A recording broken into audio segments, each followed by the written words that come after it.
going on, guys?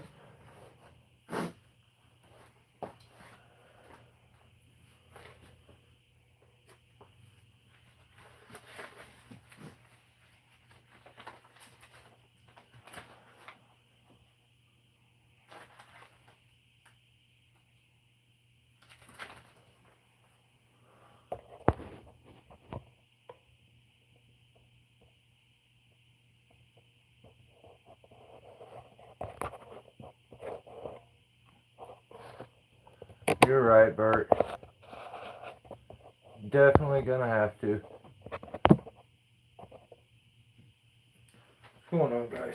Oh.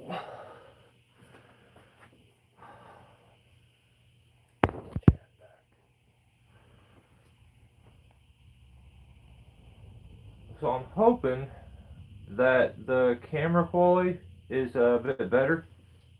This time, I finally got a new phone. So the issue is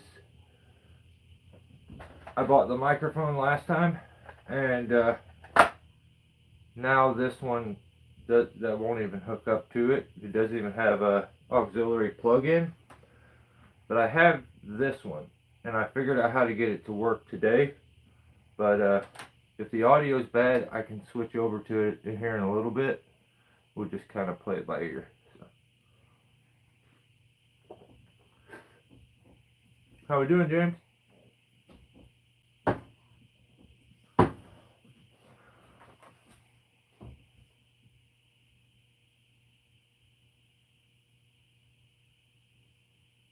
Yeah, I'll be late to my own funeral. These things are always an interesting thing for me to look back on.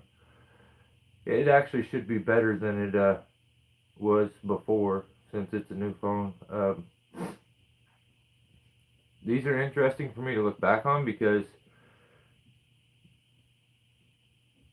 there are times where I have time to prepare, and there are times where I just have to wing it. And I'm flying by the seat of my pants here. But, oh, you was good. Awesome. Thank you, guys. I appreciate it. There's no way for me to know lighting's bad, whatever. So,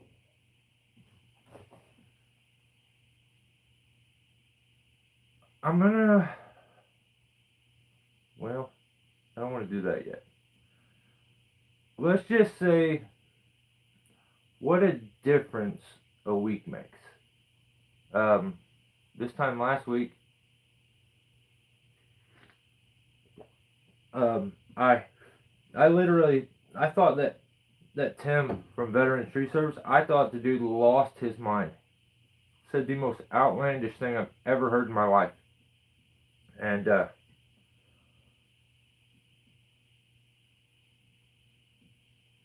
this week, as I was watching the video he just put up, I got towards the end of it, and the title got me from the get-go.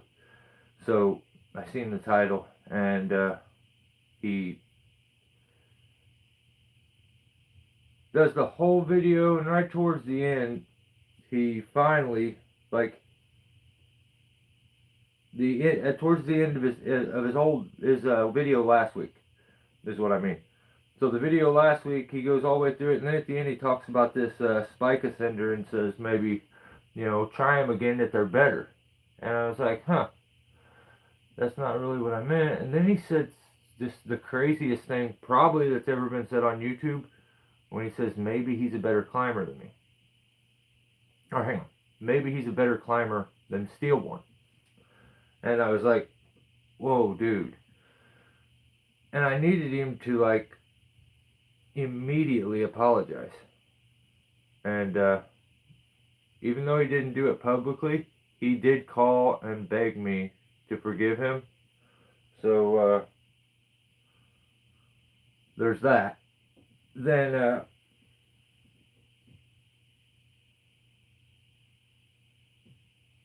he switches this week and makes, you could tell he was making up for it. Makes just goes from saying the craziest thing and being the most, like, outlandish dude to the most, this may be the smartest thing I've ever seen anyone ever say on YouTube. And there's a lot of smart people on YouTube. This just this starts to put you in that category of like smartest human on earth kind of thing. So, as the official sheriff of YouTube, I checked all this information out because I wanted to make sure what he said was true. So, I checked everything out, and I got statements from a bunch of different people, and it turns out to be factually 100% correct. So I back that. He's being just straight up and honest. I literally interviewed his name is Mr. Drago. Drahgo, I think is how you spell it. And this guy is literally, I think, the biggest fan of Steelborn. And there's a lot of you guys that, I know may want to argue with him about that, but he says he is the absolute biggest fan. And so I'm like, okay, so if you're Steelborn's biggest fan, what's up? And he's like, man, I'm telling you right now, everything Tim said this week, absolutely true. And I was like, whoa, really? Okay, so you agree with Tim this week? I said, what about last week? He goes, whoa, man. Tim was being sarcastic last week. This week, he was being serious. And I'm like, do you know this, like, personally? Like, do you know it? Like, you know him? And he's like, 100%. So, I don't think Mr. Drago would lie. He seems like a pretty stand-up feller. And I'm sure if one of these nights when he's all puckered up and bitter about life, he'll get on here and watch the video and maybe give him a little shout out. So there's your big shout out and thanks for the statement, Mr. Drago. So yeah, let's go into what did Tim say? What did he say? So Tim and Veterans Tree Service is the YouTube channel. So he puts out a video this week, and it's titled "Who is the best tree guy?" And I'm like, whoa, okay, you son of a gun. Let's see what's going on here. What's going on, Peter? Just a dude. What's up? Oh, what up, Tim? Okay. So video starts. And good video, in my opinion. Actually, probably my favorite video ever that he's ever done. Maybe just for that last statement, but the rest of it was pretty good too. That part made it. Should do a lot more of that. You're gonna lose a lot of subscribers just for that opinion. So Tim starts giving some real good tips on cable and trees. I do things a little bit different. I've never used the synthetic stuff, and but depending on how you feel on that, he's showing you how to use the synthetic stuff, which I've never really seen anybody be able to do it in that way. That way, it was so simple. Because I personally don't understand attempting to do all that up there. I find it kind of silly, but this little setup that he had on this one was really cool. I've never seen a fid like that, which is like that little rod, but it's got like a Chinese finger cuff thing on the end of it, and you can feed the synthetic cabling into that, and it pinches down on it. It's easy to like weave it through, which is really cool. Yeah, also in the video, I think he used the spike ascender. He did like at least 2 or 3 steps. So, oh no, okay, I started talking about the spike ascender, but yeah, I used the spike ascender. But He's got his spikes on a prune. He's cabling it. He's pruning it. He's wearing his spikes. Very, very, very like touchy subject, touchy topic. So, if I'm being honest, if someone gave me a choice, they said I had to climb spikeless, what tree would I rather do? I think if someone told me I could do a conifer and do it spikeless, I would jump all over that, I think, quicker. Solely because of the way they're kind of structured with the limbs. You can almost get away with almost just like free climbing.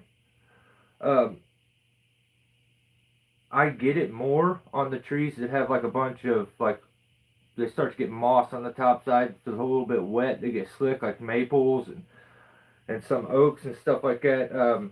Those are, in my opinion, pretty tough, but he says no and wears them.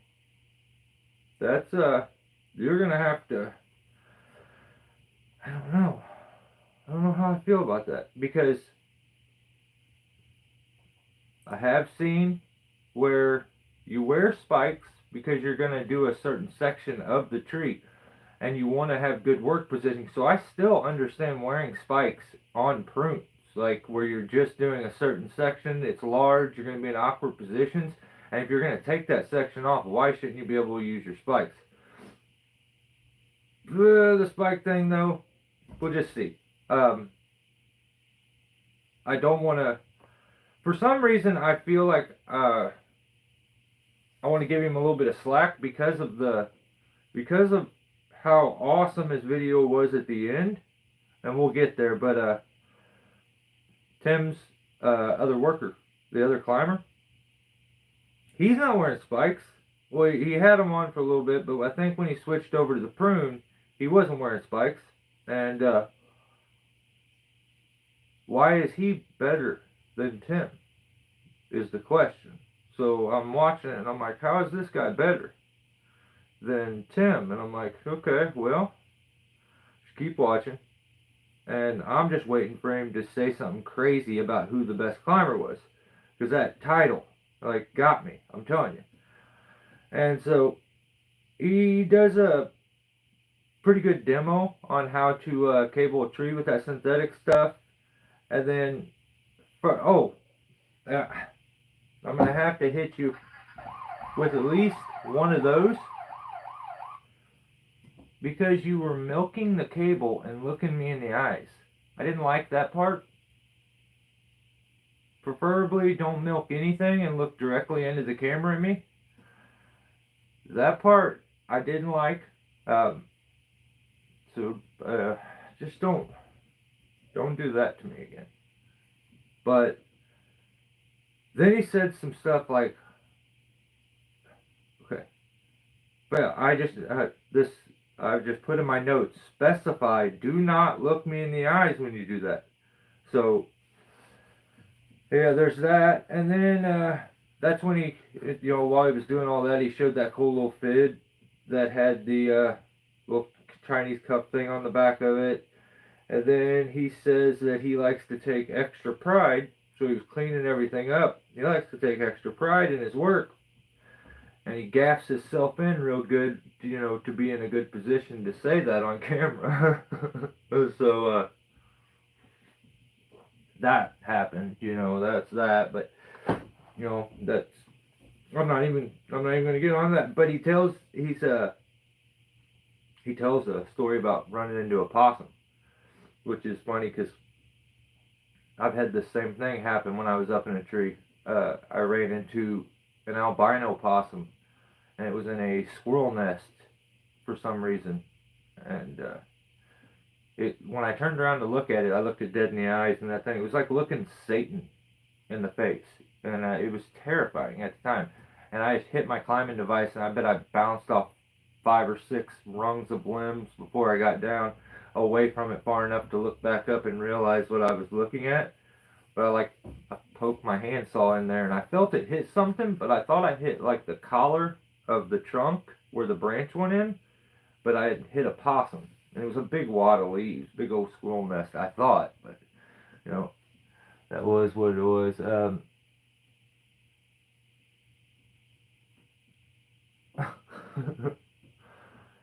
So, where was I at? What am I telling stories? I'm gonna, I'll take that for, and then I hit myself with another little one for being late. Um,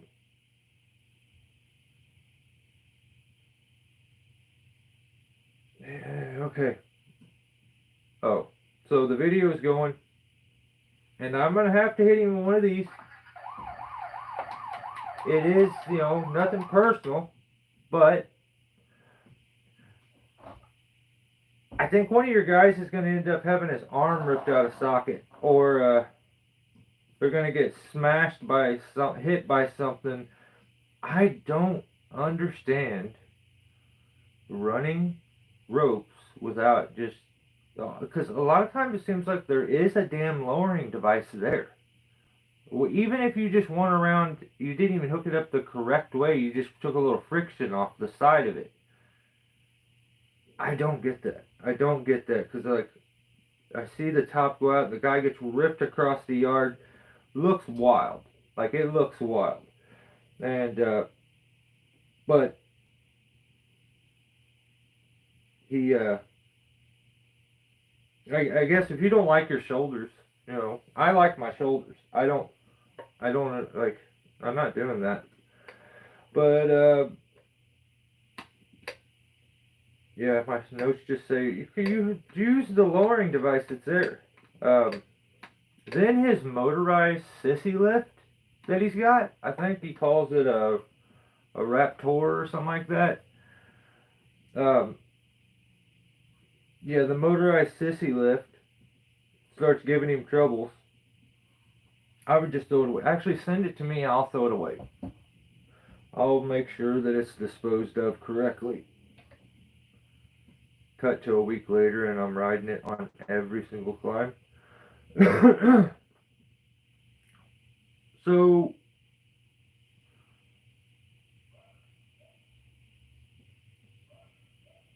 Tim did say in the video, this is the first thing he got me to where they brought up Nick Bonner. And I'm like, if he says Nick Bonner is the best climber, I'm going to lose. But he says, do you even climb? And I back that statement 100%. I actually technically, I believe I'm the one that's probably started the rumors about that. I just don't buy it. I don't buy it. You could even be good at climbing competitions, using devices and running up ropes and doing all that stuff. That's not doing tree stuff, like tree work and stuff. That's a competition to run up a rope. And he asked this, does Nick even climb? And the other guy on Tim's crew that's like, I guess a little better than him because he didn't have spikes on, he must be a fan of Nick.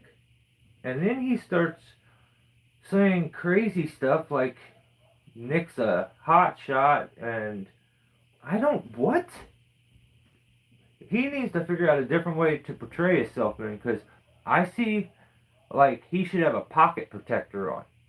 This is just my opinion. Like, he just comes off as your friend that's good at internet stuff. That's just my opinion.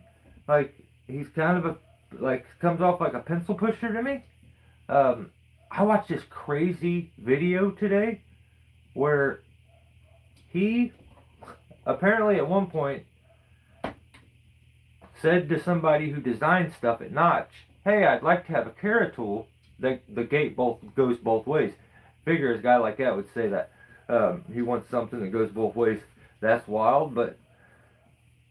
So he says this to the guy that works at Notch, and the guy designs this thing, comes out with it, and it becomes a we thing. That we design this thing. And so I'm like, wow, that's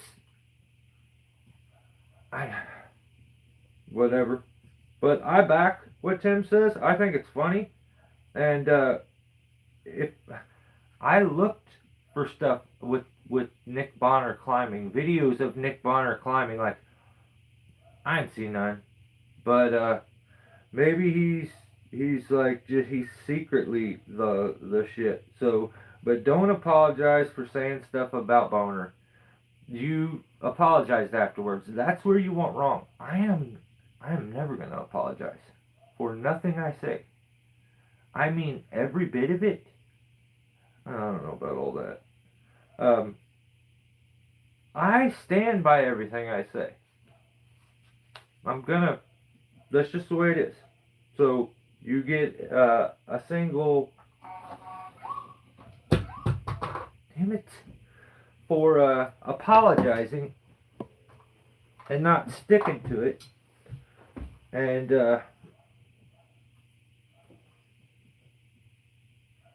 but I back that part. So I'm like, right on. Okay, he's doing good in this video, but we still haven't seen him say anything about who the best climber is. Who's this? Apparently at the very end. So,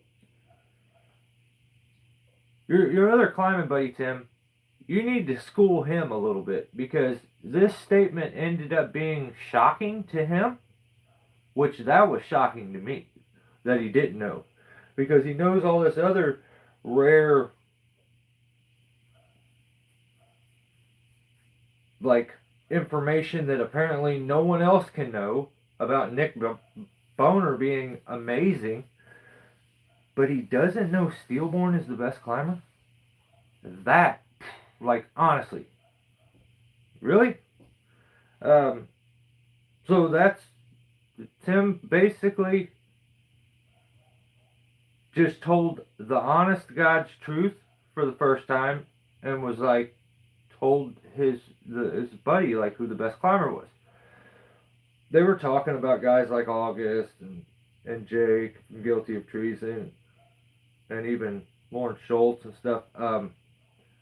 But I gotta give it to him. He could have just been sarcastic like he was the week before when he said what he said, but he was straight up this week.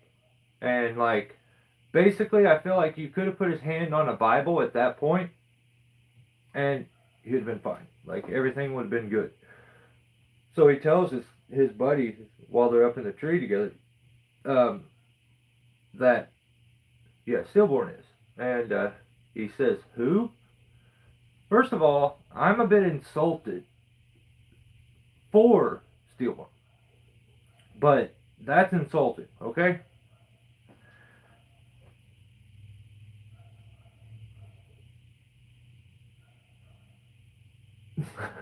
No, I catch it. It's just a higher level of trolling. But yeah, I catch it. So I just want to give him, you know how, like, sometimes in towns you'll be in the supermarket or the local gas station if you live in a small town, and a robber breaks in, and you somehow, save the clerk's life, and they give you this little award later on that year or something, hero of the city, or above, like, amazing achievements and stuff. So basically, I have it here. This nice book made up and everything, and I'll send this to you eventually, but for being the most honest YouTuber slash tree man on earth. That's basically what it says. I could show you it, but I mean, it's going to take up time. But yeah, I think everyone should strive to be a little more like Tim at that moment right there, at that particular moment. And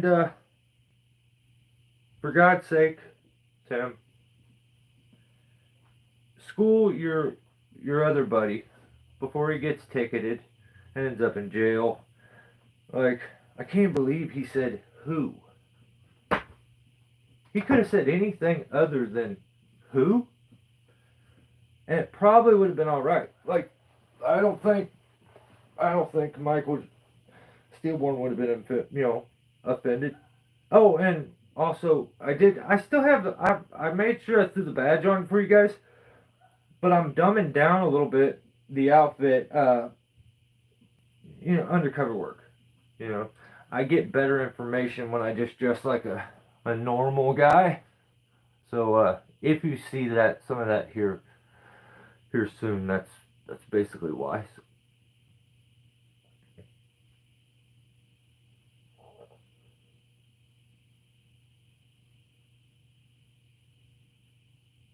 don't dumb it down. Well, I got to do this. I mean, this week it is what it is. I had to dub it down a little bit, but I think that's it. Tim got an award this week. He's not going to jail. He should be praised for what he said there at the very end of his video. And you should watch the rest of the video. It's pretty good. The ending, maybe it's probably one of the best videos. If you could, I'm thinking if there's a way I could just cut the end and that play on a loop. Talk about views. But yeah, it was a good video, Tim. It was good video. Hostile Cowboy, what's going on?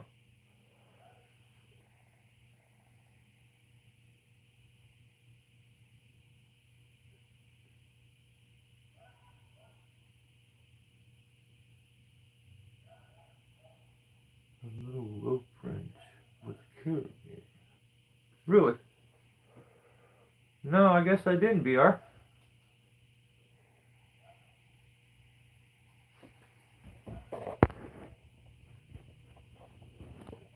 Yeah, he's getting a record, isn't he? What's going on, Bren?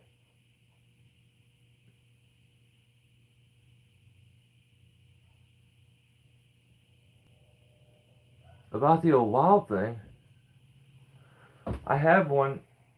Oh no, it's in the other side of the shed. But I have one. I took it apart to mess with the carb, and you talk about night and day. A steel carburetor compared to one of those. So I was like, what in the hell? So, but yeah, I ran one back in the day. It was pretty good. They were crazy little saws.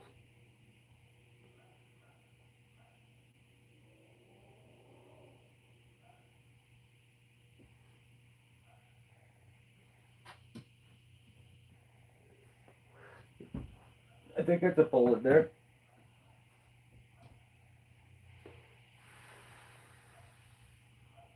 Let's go to the next one.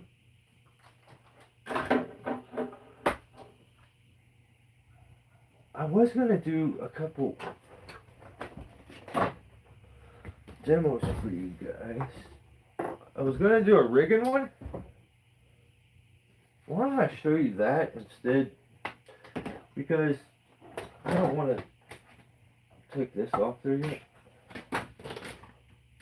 Set it up like that. I'll shift the camera. Oh.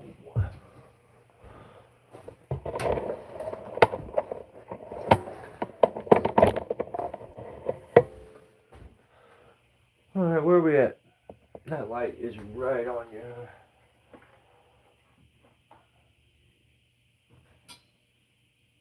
That'll do. Look in the mirror. Alright. We can use this thing.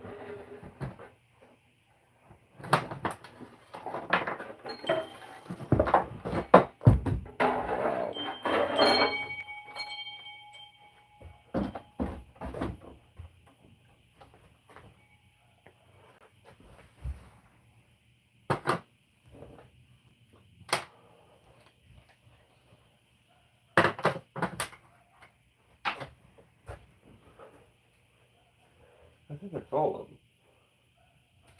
them. I don't know why I see this happen so much. I may have to switch it a little bit.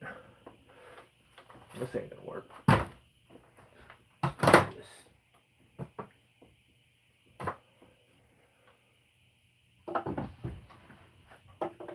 How about that? That'll do. This chaos behind is gonna make it a little hard to see it though.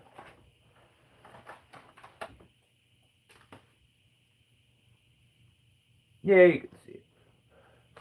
So, I see this all the damn time, and I'll never understand it. Let's see, how could I set it up? So even if it was natural crotch rigging. Okay, let's do it there. So, I see climbers that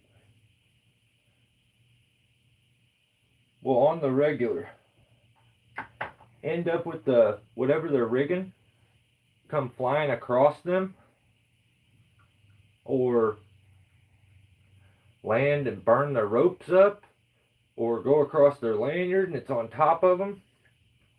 But a lot of times it boils down to the rigging off this point over here. Okay? Now, that point is actually higher than this. So let's say I even have, I see this, I don't understand why I see this so often, but let's say, make sure that stays on there real good. I have this stub here, and I want to cut this branch, and I'm tied in right here as the climber, but I want to cut this branch, and it's going to rig back to here. So, a lot of times I see guys do this stupid thing where they take the belly of the rope, and they run it over a stub back out here. So what happens is, this rigging point being way up here, as soon as this branch starts to move, this comes off here and it lands across you. If the rigging point behind you is higher than this point here, this stub is not going to stop it from after it goes out. It's going to lift. It's just, that's the way it's going to work, like every single time. And this branch is going to land in this fork and go right across you. When you could very easily go ahead and bring you a little speed line strap, run a redirect right above it, like right there, and then you're tied in there. Then when that piece drops off, it will rig down off that little redirect. A quick redirect when you're doing rigging to keep on you is so valuable, because you would think it's okay in this situation for me to rig this top off this piece back here. But when it's higher, which is usually what you want when you're rigging, you want your rigging point to be up higher. That way you have control on whatever it is you're rigging, and it's more of a positive rigging scenario instead of a negative one that's above it. So you're going to limit the shock load that you put in the system. So in this, that's just what happens if this rigging point is higher. Guys think all the time they can go take the belly of the rope and run it underneath a stub, and as soon as they make the cut and this moves, it comes off that stub and goes across you. So figure out the proper way to set up, and then you don't have to also worry about that. In that situation, you could use this crotch and just move your climbing system right above it. So then you would take this setup,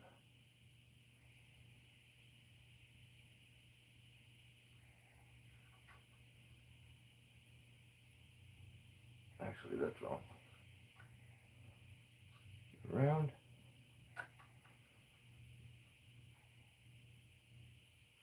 then you can do your wraps up here and set it up. Well, if you set this up like this, now when that goes to come down, you can actually rig it off that fork, because when the branch drops off, it's going to fall into the crotch there.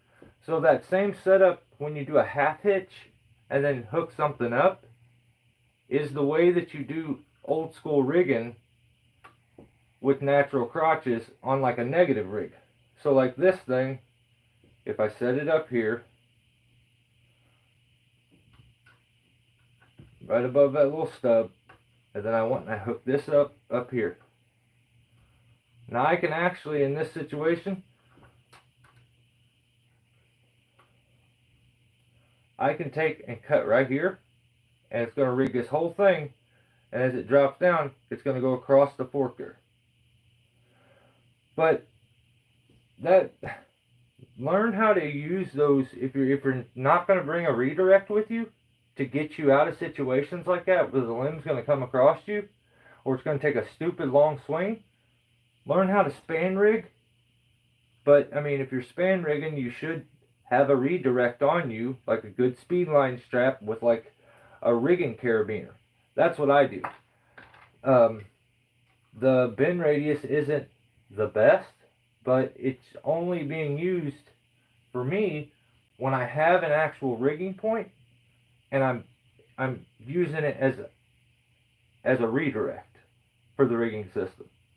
So I'm sharing it and changing that angle, so it's not going into it with that sharp angle like it would if it was just a carabiner. It'd be like that. When it's going in like that, it changes that bend radius, and it's not right here. It would be like this normally on a carabiner, but if it's being backed up, it's going into it at a real nice bend radius. You can get away with a little more. But yeah, stop. Why is there so many guys that get caught in that situation? That part puzzles me. I'll never understand it, and it almost like aggravates me every time I see it, because as I'm seeing it happen, I'm thinking, when do you decide to put it on autopilot and solely worry about your content? You're not worried about how dangerous the job is anymore. You're only worried about, I got to get this good shot.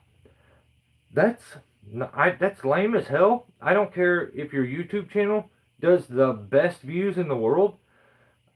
I don't think you're cool. I don't think every day should be for sure has got to be filmed. Like, I don't think every climb needs to be like that. There are ones that you just need to put your attention into. And it's a bummer for the viewer, I get it. But some of the most insane things I've ever attempted or tried weren't on camera. I didn't want to worry about that. And I'm like, afterwards I'm bummed. Like, oh, I wish I would have got that on film. But at the time, I'm making a decision, because I don't want to get caught in them situations and press my luck as much. Like, especially the older I get, I'm not looking to do that anymore. So,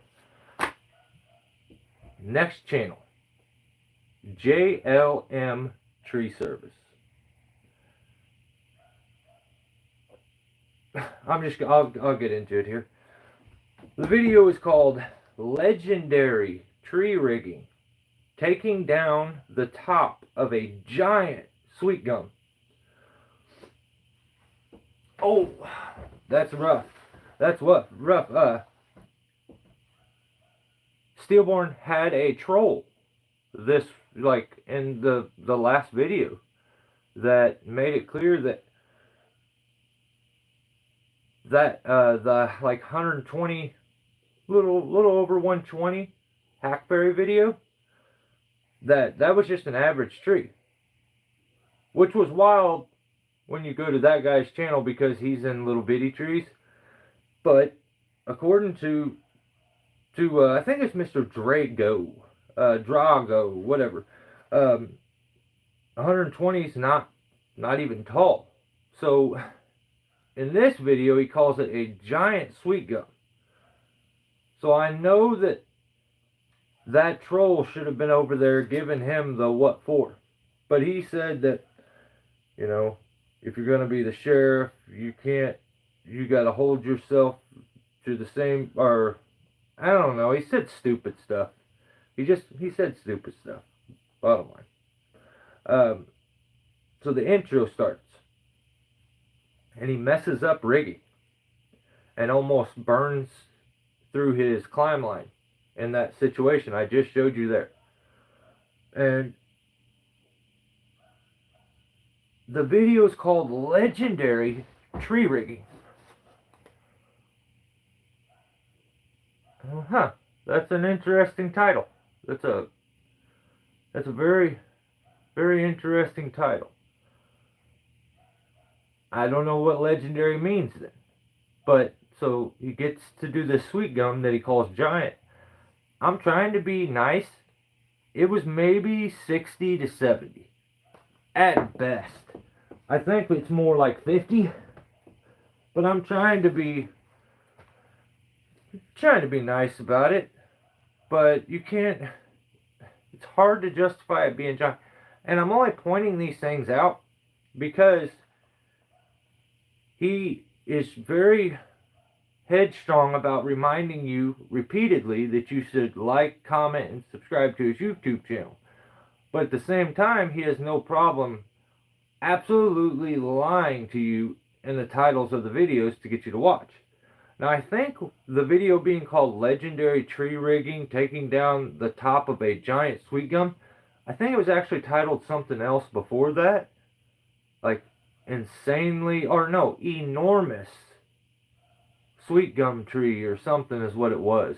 He's one of them guys that changes the title a bunch because it's not getting enough views, I think, or something. I don't really know. A lot of times when I go back, the title's different.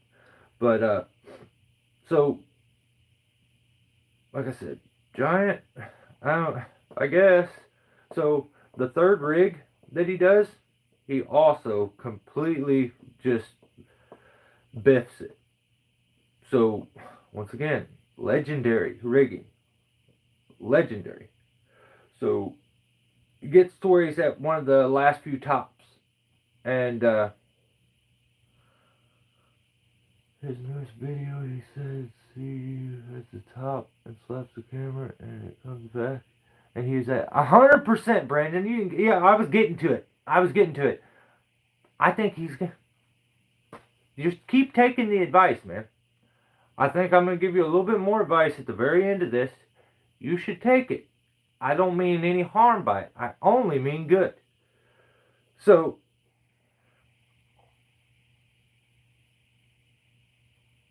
we're having repeated mess ups in the video of rigging. His rigging, he keeps having hiccups.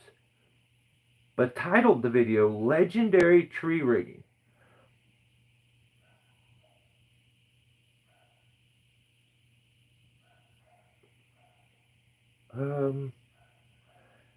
I said so, like I worded it a little meaner here. I'm glad I switched it a little bit.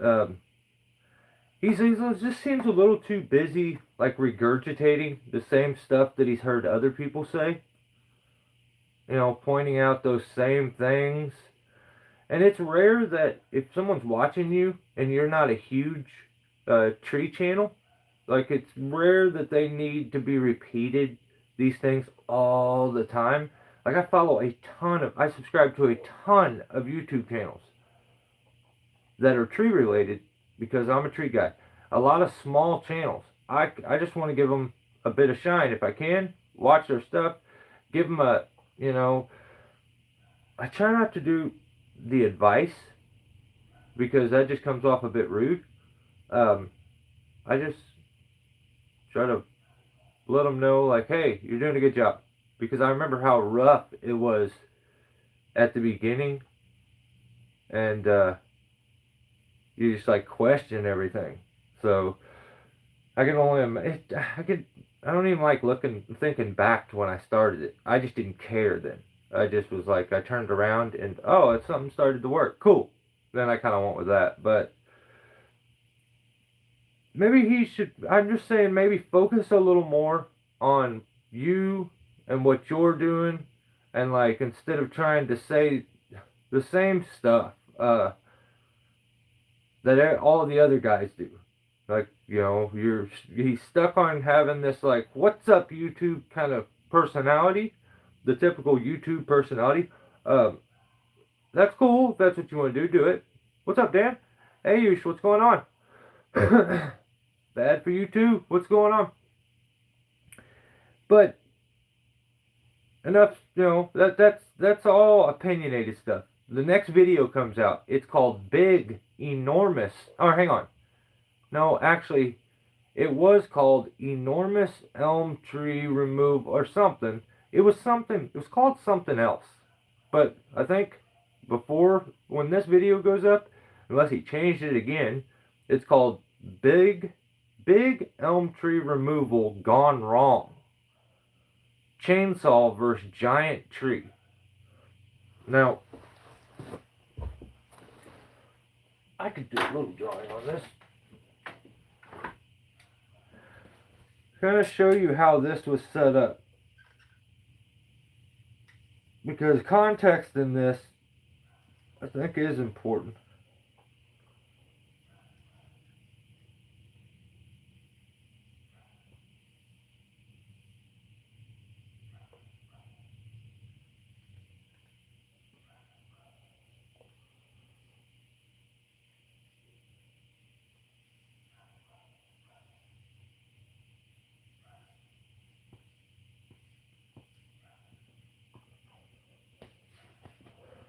So the tree was like this.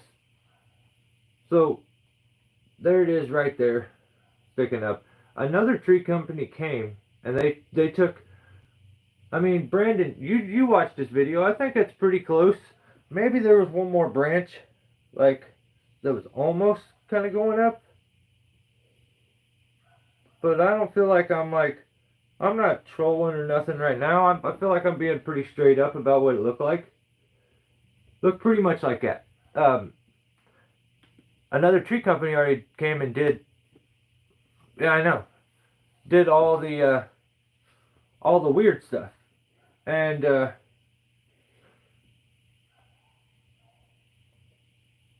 so he's only got to do this stuff, and there's like a pole maybe over here.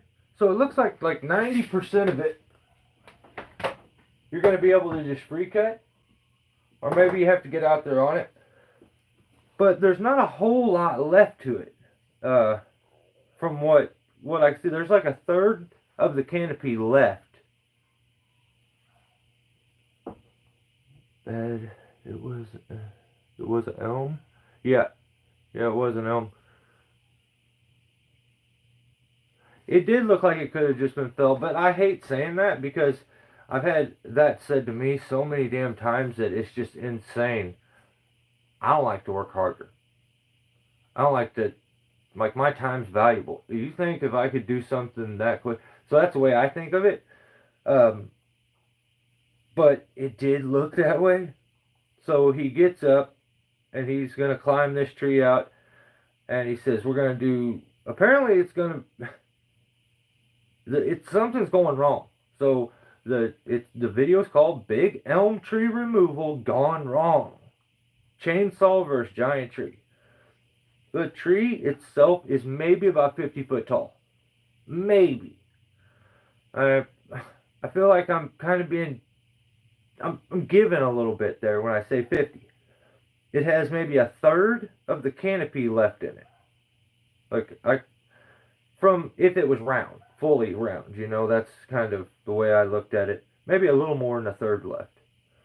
A different company came, they did all the kind of difficult stuff, actually. The stuff that would have been over the house and more over the pool and in the center there, they had already done it. It was finished. And now she wanted to, I guess, go ahead and take the rest of the tree out. 3-cut trim, yeah. So this, another thing, I don't know. Maybe I'm wrong about this. Maybe it's just it bugs me when guys do it. But like, talking about, I've never, I'm trying to think if I have, because I don't want to call, I mean, but if I did, I need to call myself out. I don't get when guys are like always in their videos being like, and you guys know August Hunneke says, what, just a second ago, you were regurgitating to me the same stuff that August has said for years. And now you expect that, well, if I know who he is, then I know who you're saying, like repeating. But the part of always talking about another dude who does what you do is a little weird to me. I don't much like it. I don't know.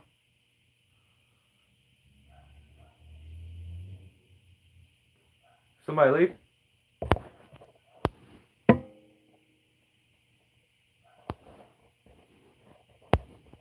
Ground powder have to leave? Oh, right on. All right. Yeah, I don't understand talking about. I've never wanted to talk about another dude that much, but whatever. He talks about in the video. He says, "I gotta be safer now with climbing." See you, Tim. I need to make another mod.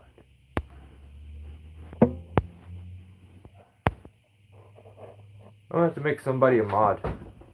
Who wants it?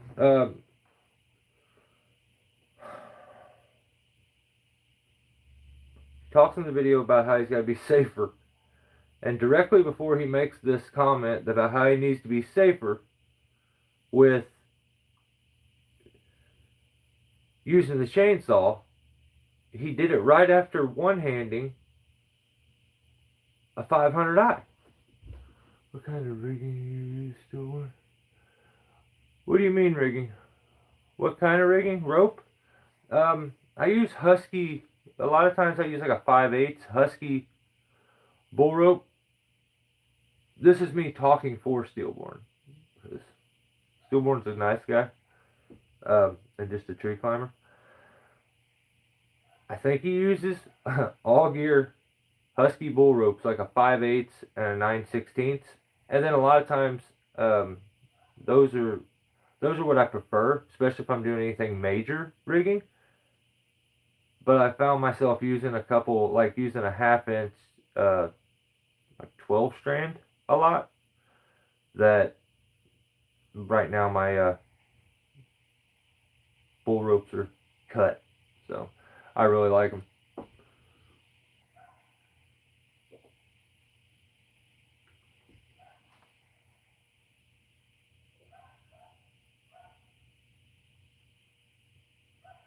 Yes, okay. Trying to think of what I was talking about. You just need to you're editing the video, showing yourself one-handing a chainsaw, and then next clip you're saying, I need to be safer with my top handle chainsaw and use both hands. The next cut he one-hands again, and I'm like, this guy can't be serious. Like, is he serious?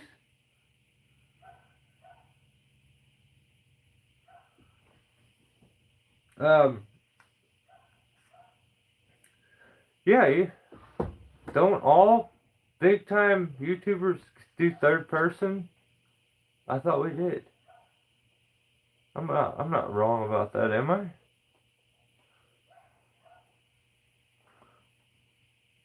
I get hardworking man crap today. One-handed Echo 25. In his video, cutting a tree in his wood yard. I mean, I think I think it's up to the operator as far as that goes. I mean, if you think you can handle it, you know the dangers that could happen. Um, but I think a lot of people that are on the two-handed kick, where they're all trying to be like, you have to use two hands, and I've heard it said a billion times. You're not gonna get lucky every time and have your wrist hit the brake. There's a inertia brake in those that when they take a hard kick, it engages. So I think it's a personal thing. Like there are some guys I feel like have it and can do it. Like you could have big, strong muscles. Say you broke your wrist a bunch of times. You have arthritis in your wrist. Maybe you can't. Like, I just think you should try to be as safe as you can in every single situation. And whatever you got to do that, I'm backing 100%. I don't believe that there's a textbook for how to do every situation. So I try to be as lenient even when I'm watching people and judging what I'm seeing and stuff.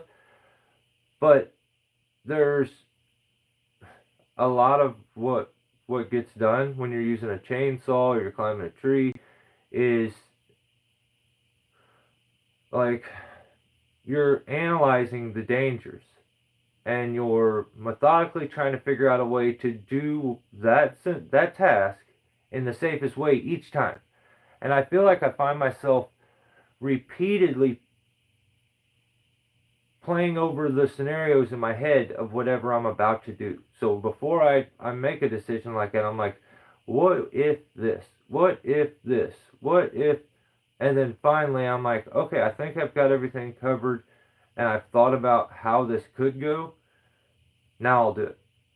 I feel like a lot of guys get so into, I gotta make content, that they stop. They're like, oh, I wasted the time that I would have been thinking of what could happen setting the camera up, but I gotta go now. I don't know. I really don't know. There are accidents, but then there's just repeated kind of silly hiccups. And you just don't know when they're gonna happen. So I just back anyone doing whatever they can. What's up, Bennett? To stay safe. To just stay safe in a situation. So the mental aspect. A lot of times, Bennett, it is. It is. I think there are days that I've came home and I'm just more than physically exhausted. I'm absolutely mentally exhausted. There are other times. There's been times where I get down and I don't have an ounce of energy or like strength left in me because I stressed so insanely hard the whole time. And there's other times where when I get down, I'm fully energized, and I'm like, I just dominated that. Like, but there's been those times where I get down and my knees are weak still, where I'm like, thank God I got through that. Where you're mumbling prayer half the time. I try to limit those times as much as I can, but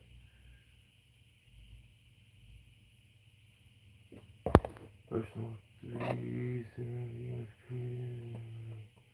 spit out of the tree on me with both hands on them. Yeah, it doesn't. The kickback's going to be a kickback. I think you just need to be prepared at all times. If you put yourself in a situation where you're maybe one-handing a chainsaw, which personally, if you want my honest to God's personal opinion, I lean more towards, I feel like this tool was designed to be used this way, so it's okay. That was my initial thoughts on it. Now I have so much experience using this tool in this way, I now can't really, I mean, I can, but I don't think I want to, switch, if you know what I mean. Just trying to be honest. I mean, I'll try to no-hand it and see how that goes. That may be the next level of tree climbing. Everybody's one-handed and two-handed. No one's no-handed. need to write that down. I'll remember it.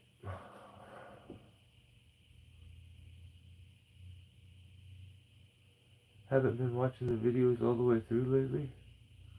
Okay, I didn't know. Did you see his welder videos? Sweet. Okay, yeah, JLM. Dude.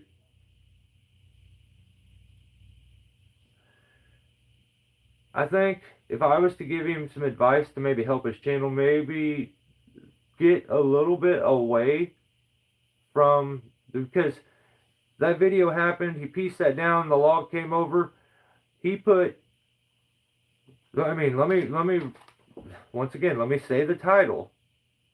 Big, enormous, or maybe it didn't say enormous. Big elm tree removal gone wrong. Chainsaw versus giant tree. The part that went wrong was he didn't actually record it falling. He ran out of battery.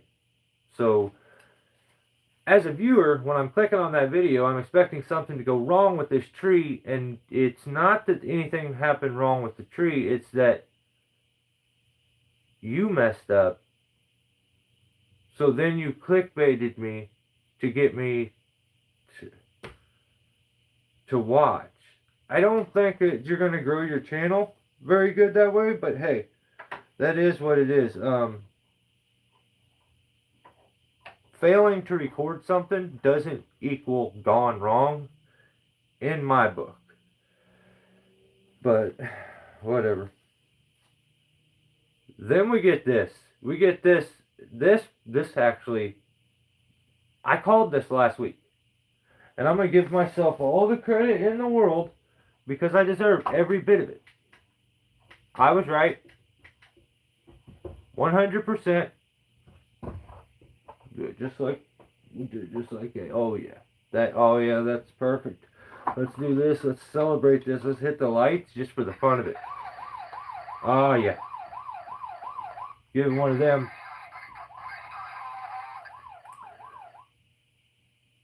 Last week, when Guilty of Treason put out a video, told you everything had happened. But I went through that whole saga. I mean, there's still rumors on the street that I shut him down. I can say that I didn't. I didn't shut him down, but I know that I did warn him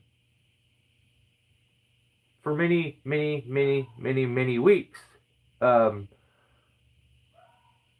There just comes a point where you start to worry more about the viewer than yourself. And I think, normally thinking, he would have not made these kind of stupid mistakes because he came from Eastside Tree Works where he didn't make he didn't make any of these mistakes that he's making now that he kind of got in trouble for.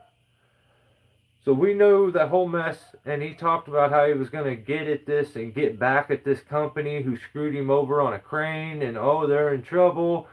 And I told you guys last week, I'm not buying it. I'm not buying the whole thing.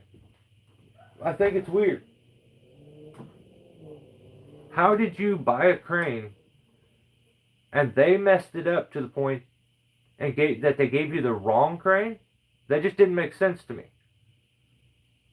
Why are you buying something that cost you $500,000 over the internet by picture? That's also super weird to me. I don't understand a lot of people these days.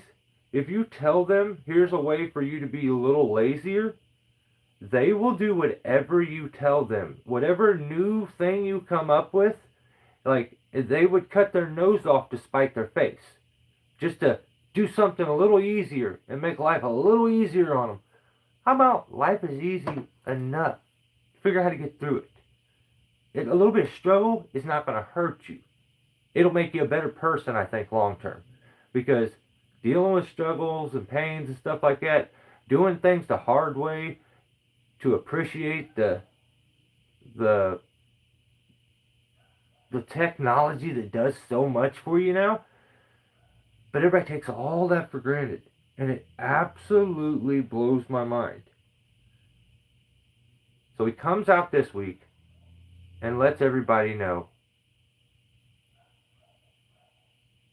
What is that, Peter? I have myself cutting their power on cameras. Definitely not proud of it. Yeah, see? It just... I don't know. I think he was talking about the full cord breaking. Not sure though.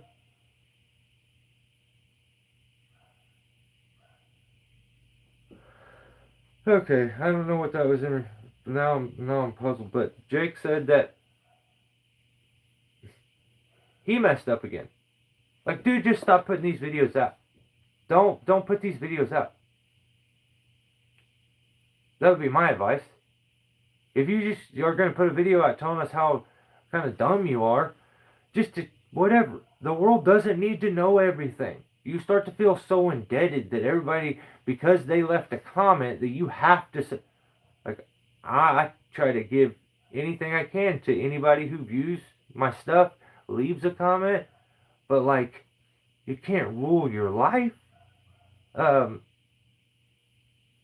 he comes out this week to say, he's the one that messed up on the crane.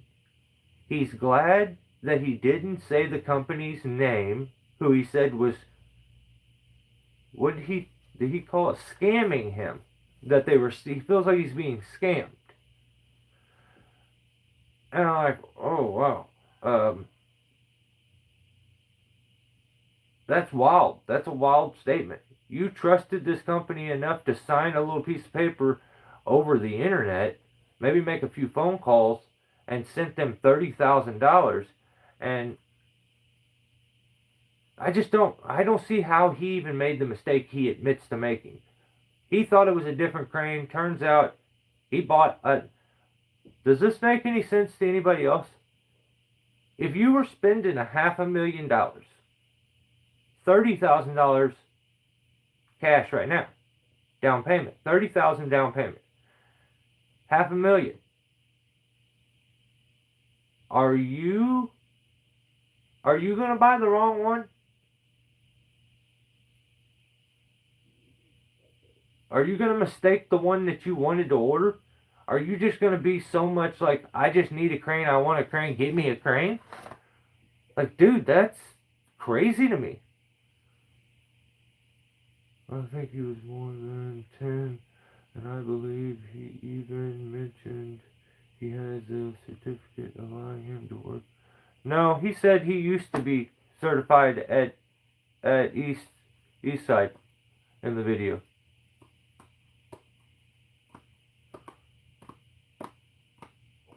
I mean, that's what he said in the video. He said, I used to be certified for this.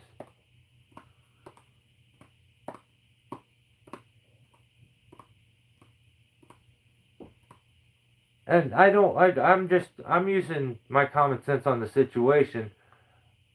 He said in his apology, or in his first video, that he's in trouble specifically for that.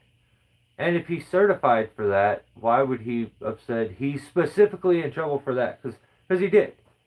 In his first video telling us all what happened, he's like, they're really mad about me working next to the lines. I was closer than however much it is.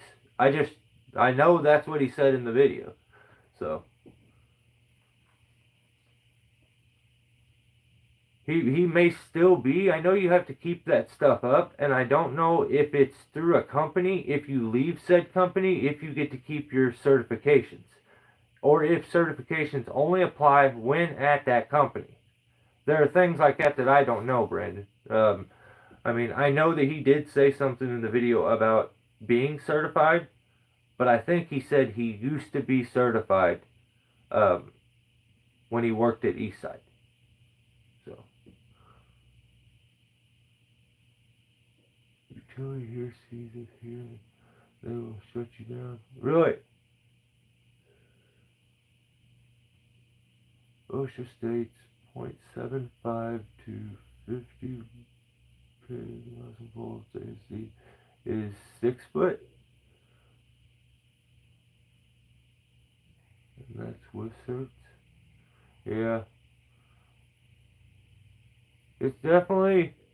something I like messing with or even being around. Like, yeah, sketchy, sketchy, sketchy. I don't even like being near the little service wires, like from to the house. If I'm being honest, um, I'm just not a fan of the electric. Like my hair starts to stand up on the back of my neck. Like that probably means I need a haircut, but I don't think you lose the certification because it's not like it's being an ISA certified. You have to renew it. I don't know, man. I don't know. Depends on where that certification was. Like where you. I don't know. I don't know. I can't tell you yes or no. I just know that I, I can believe that he spent a lot of time thinking about what he was going to say in that video, and that specific situation was a very large topic in what he said. And he said that they are specifically mad at me about that. Now I'm getting old, and I'm a little more than a little. I'm a lot crazy sometimes. So I don't know. I may be wrong. I can't. I've maybe been right a couple times in life. I'm right about everything actually. So it doesn't bother me. No, I didn't say it bothers me. I said I don't like being around it. I've never seen one and been like, oh, that's awesome. That's going to make this fun.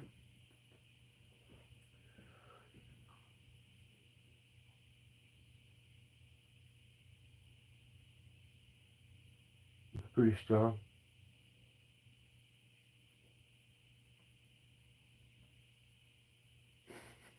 Yeah, I've never been a fan of being around the old electricity. Ever. Because I got certified for being within line limits and I have the plague and haven't took a test or renewed it. Because I got certified for being within the limits, the line limits, and I have the plague and haven't took a test. I'm confused, Brendan. If you're certified, awesome.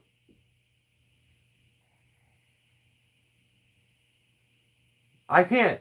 Like, I'm not trying to argue this particular situation at all. Because only thing I'm saying is absolute 100% fact, which is what he said in his video. I try to limit me just BSing because I could do that and probably get away with it here and just bald-faced lie about shit and make stuff up. I'm not trying to do that. I poke a little bit of fun sometimes, but supposed to say plaque, not play. Okay, right on. That makes way more sense. You got a plaque? Okay, right on. That's sick. I know that you have to keep up your points for being an arborist, being certified. Like, so if Jake hasn't done that since he left there, he's lost the certification. But I don't know if he has. That's never really been something anything that I've watched that he's really brought up. I just do kind of remember him saying that about the wire thing. Talking about being certified when he was there. And then in his video, he said they're specifically mad at me about that. So, line clearance for 29 years. Damn, right on.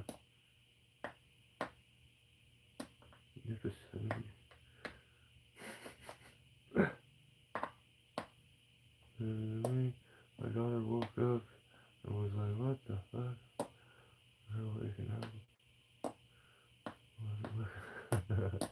Right on. So Jacob is just having a string of bad luck. I didn't like watching the video of him apologizing and being embarrassed. That wasn't an enjoyable video for me, and I didn't really like watching it, if I'm being honest. I wish he would have went on and did his thing and not said a word about that mistake that he made. He's trying to do what he's building a business, like he's living a very full life right now. I don't think he needed to do that, but maybe that's the problem. A desperate plea to make content. So he made that video. I wish he didn't make that video. I didn't like watching it. And I usually enjoy all of Guilty of Treason's videos. Some people don't. I personally do. A lot of people do. You know, according to his subscriber count. So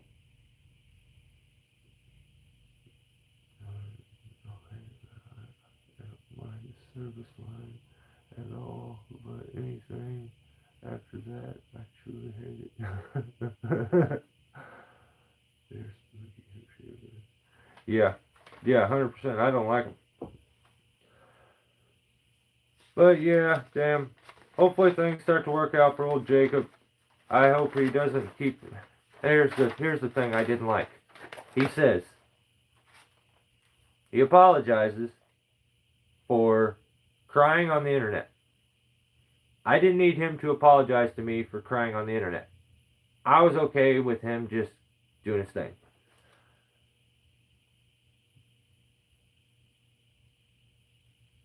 With insulated ones. Right on.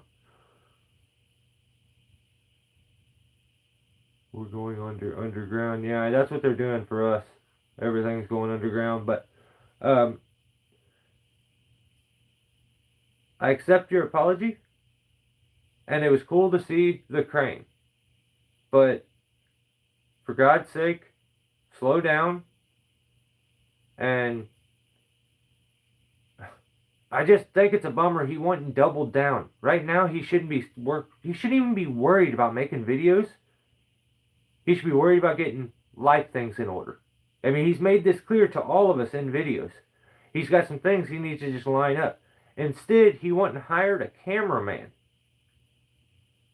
And now he's going to have to pay this guy when he really, you can tell, doesn't want to make content. But whatever. Like, it's not my life, it's his. I hope it gets a little easier on him because he looked very stressed, very embarrassed, and yeah. I like Jake, but truly his content got better with Randy being 100%. I would, since Randy got there, I love I won't miss a video. Before I would miss sometimes. But I relate more to Randy. Like, that's the guy on, like, he's YouTube gold. But I ran my house every Sunday. That's cool. Right on. Slowly going underground for you guys yet. Well, I'm off to bed night. John Bob, thanks for hanging out, brother. We appreciate you. Yeah, I should, now that I got my phone together, I uploaded a video today. And, I'm doing a video on falling a heavy leaning tree over a house when you're afraid that the hinge could, like, there's some tricks. The tree that is in this video, there were two long-time loggers that showed up to this place and looked at this tree, and this is what I didn't like hearing. They were very skilled guys, he said. They did all the other trees around there. They would not do this tree because they said it was going to blow up. What's up, Zachary? I didn't see you slide in.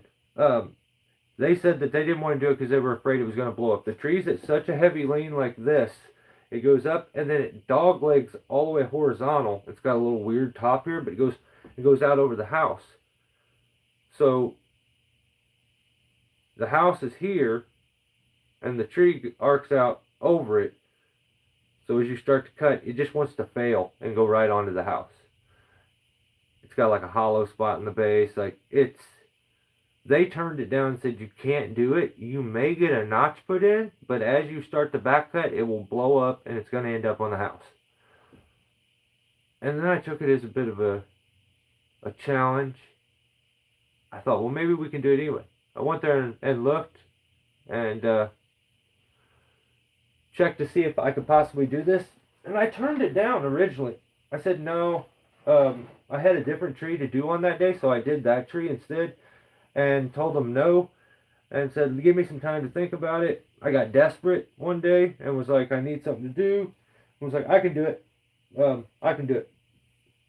So I came up with this big, long, elaborate plan where how I was going to climb this tree and how I was going to rig it out and how I was going to do all this.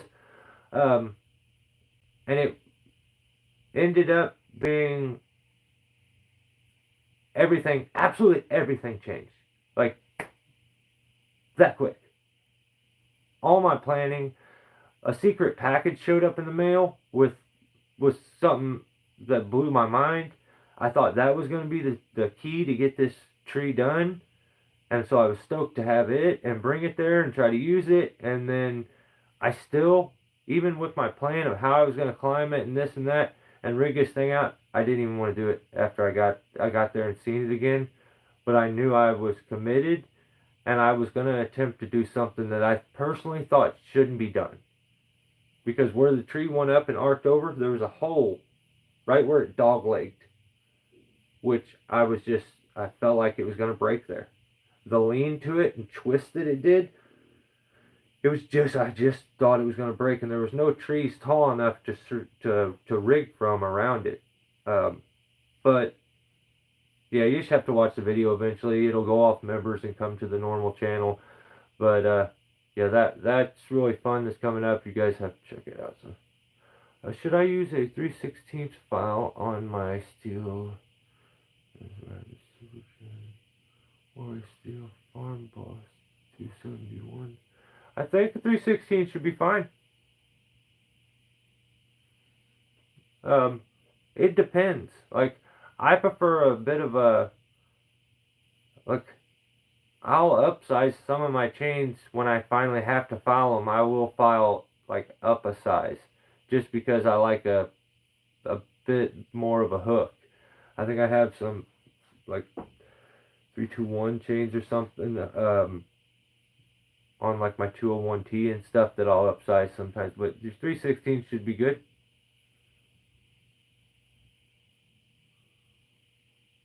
The 271 is a good little saw. What's up, Yank Doodle?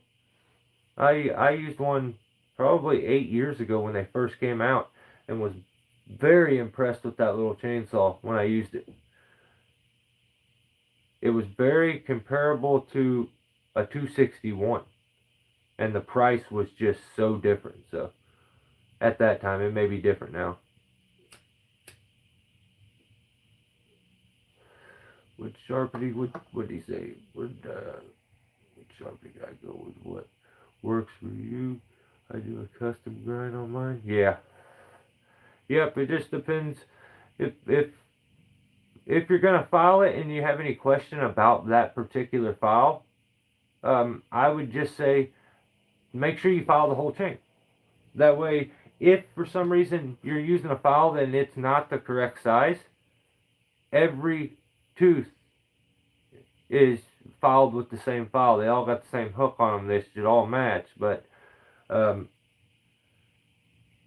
you want the file to set in that little hook and almost take the whole C up. You know, the whole hook. It should rest in there where the other grind was at, and you should see a little bump coming up over it, like a little bump where it gets up under there, but it should almost be just the right size of the hook. And sometimes if you don't know or you can't read your file, you can lay the file in there and kind of look at it that way, and that can help you too. So.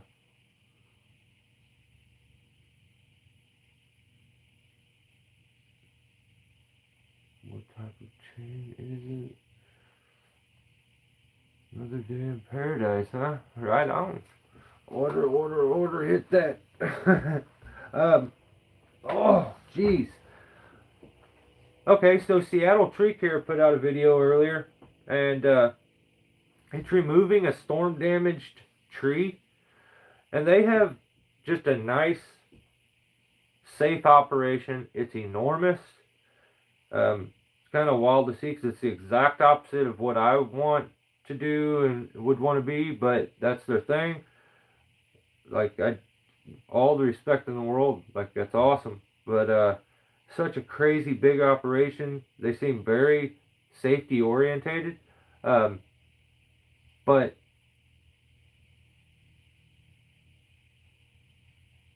I'm not a crane work guy. Maybe I don't do enough crane work. I watched the guy hook the tree limb up, and I think it was, maybe they were working up what looked to be like a white pine or something. It was some kind of a conifer, but really, really, really long. It looked like everything was in very long tops. So he hooks it up, he makes the cut, severs the whole cut, gets it to where it's off. Then, after that, he unties out of the crane. Now, I understand doing that if you're in a tree that you're worried about failing, but when you're in a tree that's green, I don't really understand. What's up, John? I don't understand, not just before you make the cut, disconnecting from the crane and tying into the tree you're cutting. But maybe there's some kind of rule to it. I thought it was a little silly when I seen it, but like I said, I'm not a crane climber. Like, I don't have all that knowledge on that particular subject, but it seemed very counterintuitive to what they normally would do and preach and how they go about things. But they have their quirks.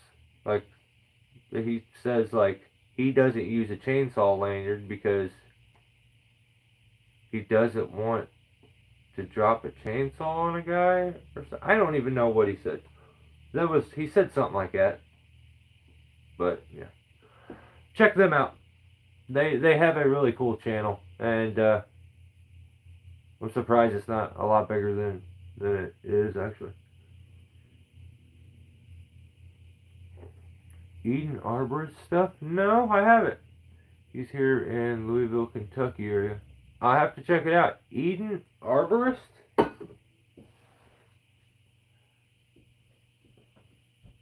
Tell him to. I wish he would just tag me. But, or maybe in his comment section. If you guys get to where you see a channel that you would like maybe me to check out or a particular video, just go in the comment section and at me.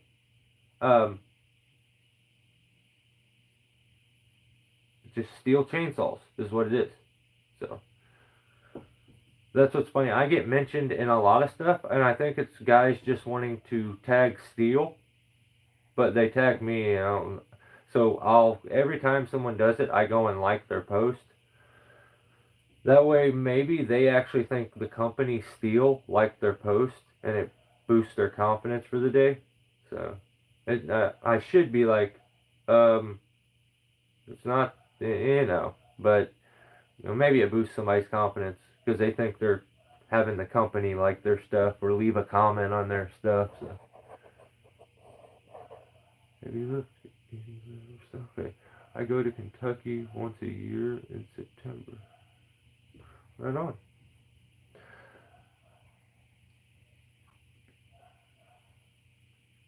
Alright, we're towards the end here. Gabe of Trees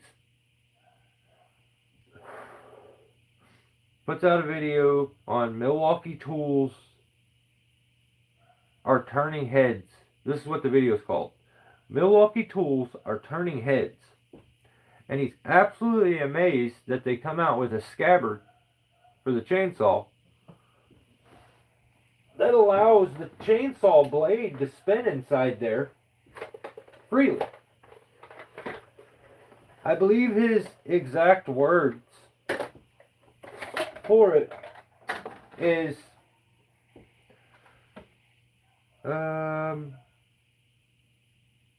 he says it's a great feature, an absolutely great feature.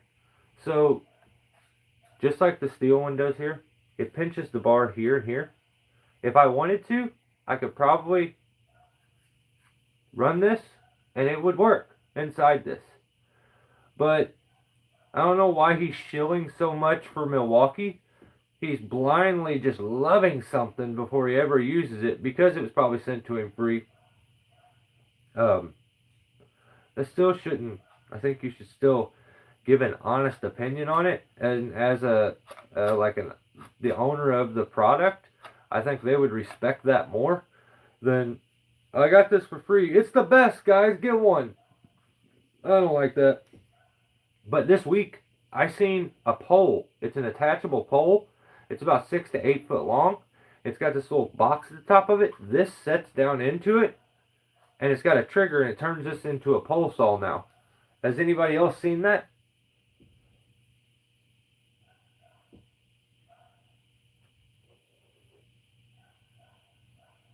It's really neat. It's one of Steel's new, I guess, modifications that they're doing to this particular saw. Because when I read the specs on this for one of my videos, they said that they were going to be making some modifications, so this doesn't include mods being used, and it may change the specs.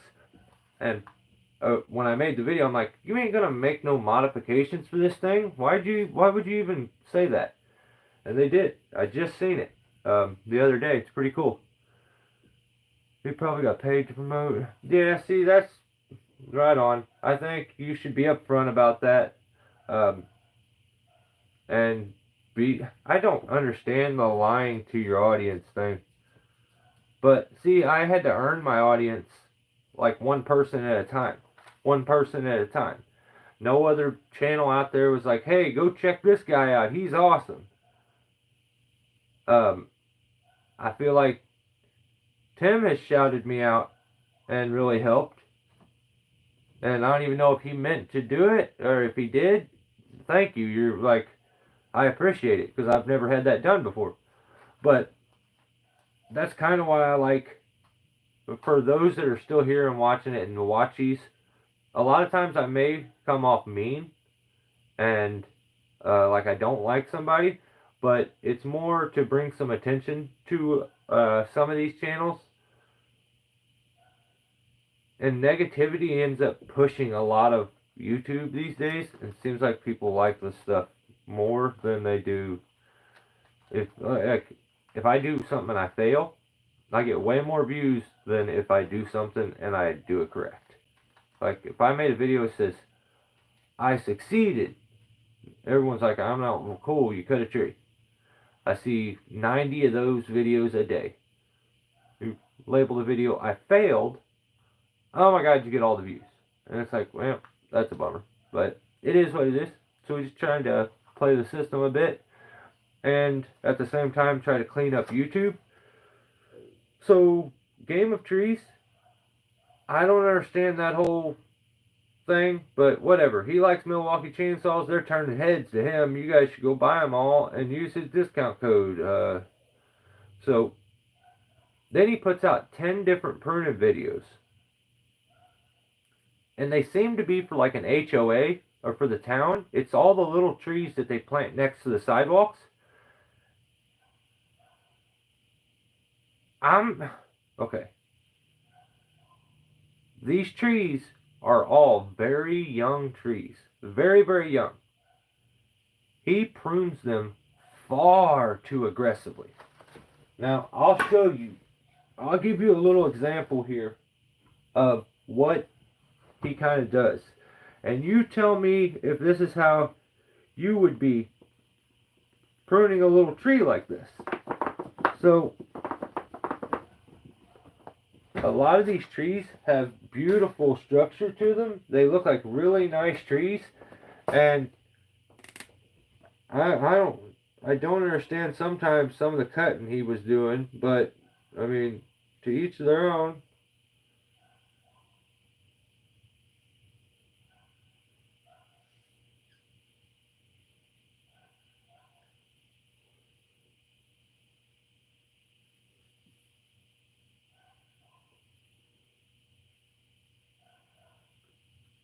I'm trying to go as quick as I can.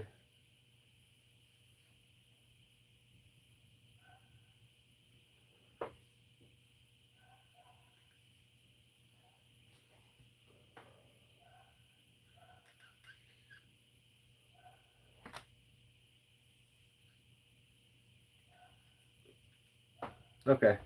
So you'd have a little tree that's kind of like this, okay? Pretty nice shape to it. Some people are sellouts. Yeah, 100%. So you have a tree like this. Now let me show you what he would have a tree like that, and this is what it would look like. He would clip and he'd say, "I'm gonna prune this little mature."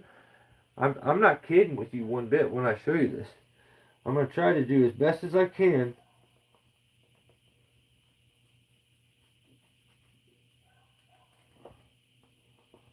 I gotta use my finger to do this because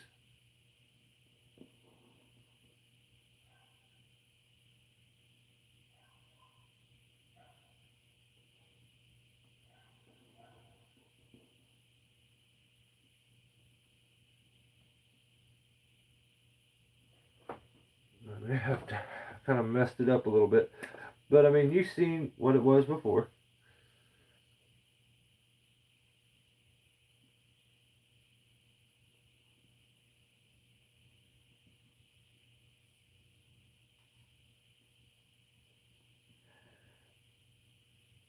Then he would come back to the video after it had been trimmed, and you would see a tree that looked like this. Maybe even more like he'd like take this off too. So obsessed with having this central leader. A central leader. It's the most important thing. A central leader. I don't really understand that. And then there was one that he did. I'm telling you, the tree, at best, it ended up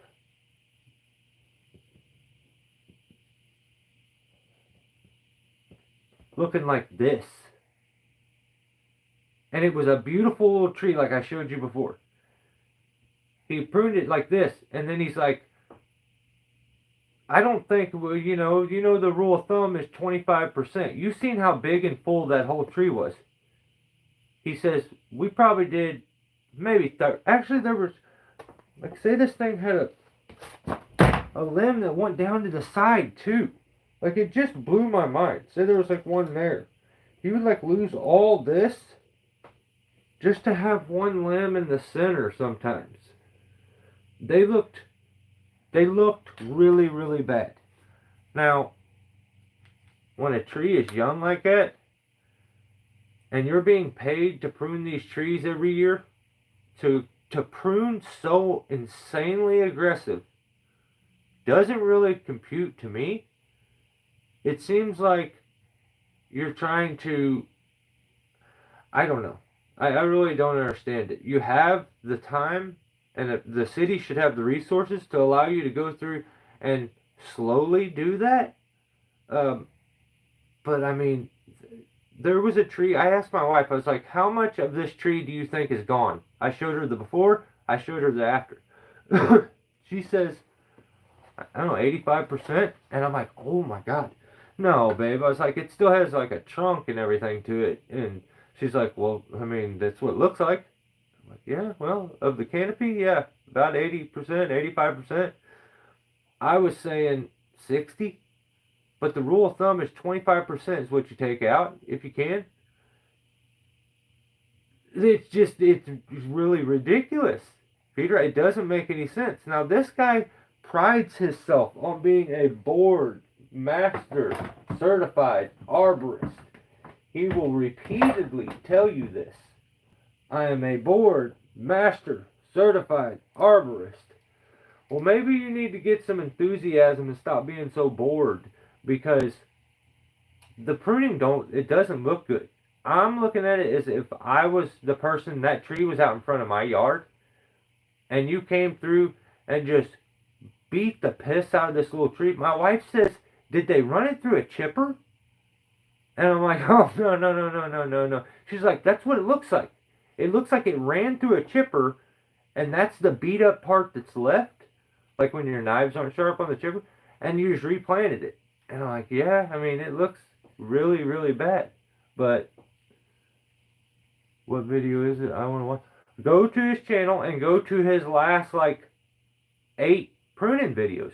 They're all like maybe there's one that kind of looks like you could justify maybe, but he prunes way too much off of it. And everyone that I've seen that leaves a comment, all they were like, this looks like shit. And I'm just being straight up. That's what Half Price Harry in my town would do. That's how his trees look when he's done pruning them. He's like, yeah, it's like, start cutting, and if you look at something and it just, maybe you don't like that shape, you cut it off. And you're like, I want to cut one here. And then you're like, well, I want to make sure I'm giving them their money's worth, so I want to cut one here, and I cut one here, and I cut one here. And then when you get down, you're like, damn, I cut way too many, it looks like shit. That doesn't happen on the little trees. You're on the ground.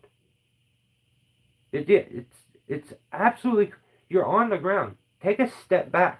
Instead of standing in the inside of that thing with a handsaw going crazy, and you step back and it looks like it went through the chipper. My wife is 100% correct when she says, did it go through the chipper? Like, yeah, it looked like it, so. Yeah, well, I don't know.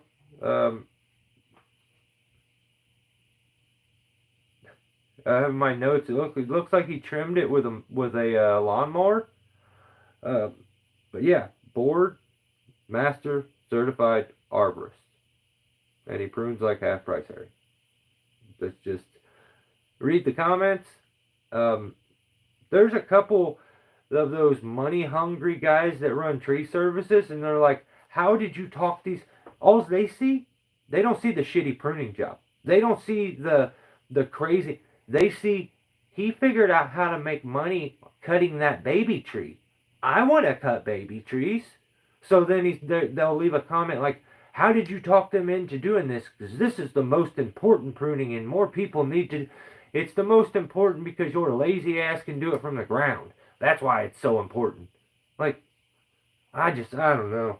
But check those out. Tell them how good they look, and tell them I sent you to learn how to prune. Because if you go there, I would recommend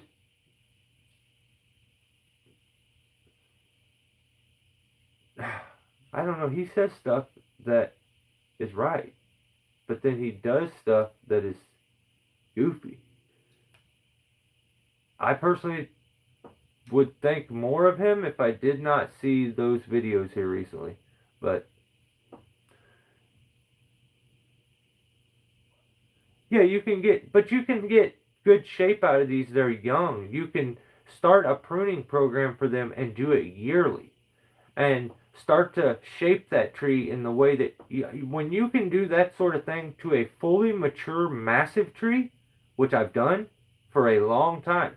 I mean, there are trees that I will go and I've shaped them to grow over like the corner of a house, and that's their shape. We keep those areas clean. Or we've taken a tree that has a crazy lean to it and we've straightened it back up. When you're doing an aggressive cut like that, say the tree's at a crazy lean, but you can straighten it by losing the whole top or center out of it, that would be a subject on that particular tree, in my opinion, to limit any of the other pruning that you were going to do to that tree. If you plan on, if it's a very young tree, if you plan on taking the entire center out of this tree, it's a candidate to hold off on all the other pruning that you were going to do. If you were going to take a little bit here and a little bit there and a little bit there and there, that tree is going to have to heal from that. You're doing a major cut on it, and he would just do that major cut to straighten it, and then also prune all the rest of it, and they look goofy. It shouldn't look like Charlie Brown's Christmas tree, but I don't know. He's the one getting paid. I don't like it, and I don't prune like that, especially on very young trees. That's just my opinion. So, Bert, have a good one, brother. Thanks for hanging out. I appreciate you. I'll check him out.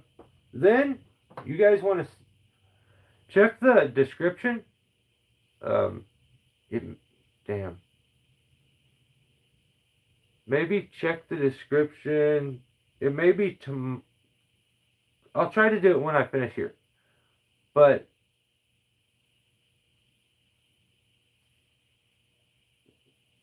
yeah, hey, yeah. It was nicer than his pruning job, I'll say that. Yeah. But I seen the most beautiful thing. Well, I didn't see the most beautiful thing, but I heard one of the most beautiful songs anyone has ever sang. It was almost like hearing Adele for the first time, where you get the chills. But JC, Lawn, Tree, and Snow put out a video, and we may get a little mention in it or something. But you gotta hear this. This this is one of the most beautiful voices I have ever heard in my life, and you will thank me after hearing this. Take your time, go check this out. It's definitely worth a watch. It's JC, Lawn, Tree, and Snow. And JC does a lot of he'll work on his saws, do muffler mods and stuff like that. JC, if I was to give you any critique on the actual chainsaw part, there were some times where you didn't use it properly. You had an extra hand on it. But when you get big, you'll be able to. You won't have to use that other hand one of these days. But hey, it was a good video, JC. I enjoyed it.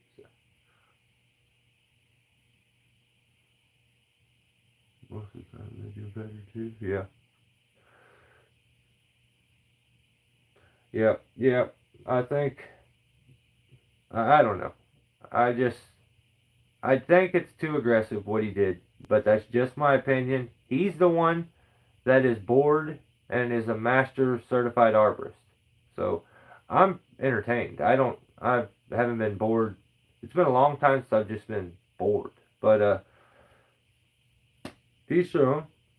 I hope those trees live, because there was a lot of me trimmed. So we didn't see anything from August, I don't think, this week. I think Jeff may have put out a video. I can't remember. I think he did, though. And I'm trying to think if there's anybody. Ground Pounder's been kicking out live feeds on the daily. What's up, JC? There he is. You can go check this video out. One of the most beautiful voices I've ever heard in my life. It gave me chills. So, guys, thanks for hanging out. I appreciate the hell out of all you. I think it may be. I have a lot of content now that I've got my phone that's coming. I'm working on it and uploading as fast as I can get it finished. I had to remake everything. I just put out the intro to this series that we're going to do, where I review YouTube channels. So, like we're doing here, I will be watching the videos, and you guys can watch them with me, and we'll do commentary over and discuss. And I think it'll be like this, but the 2.0 version of it. And I think it'd be a little more enjoyable for the viewer this way. Instead of just hearing me ramble, I can ramble while you watch the videos. And the silly things and the violations that I see and I think should be pointed out, I can physically show you, as opposed to always trying to paint a picture, with words. So, did you? Right on. Yeah, it was awesome. You guys should go watch Tim's video from Veterans Tree Service. You could skip towards the end, like the last 5 minutes is the best part of the video. There's some point where everybody wants to know who the best tree guy is, and that's what that video was about. Right towards the end, the last 5 minutes, he says it. absolutely true. He's basically letting the rest of the world in on a huge secret, and all the big tree climbers out there have been trying to keep this a secret. They've tried to keep this hidden. They try to ignore this guy, and he finally someone was brave enough to say what needed to be said. So thanks for hanging out. I appreciate you guys. Enjoy the rest of your weekend and have a safe week. All right. I'm always here if you need anything, have any questions, and my memberships are cheap, and that's where these videos are going. You get them all first. You get them all with no commercials. So, for God's sake, go join the memberships. Whatever. Bye, guys.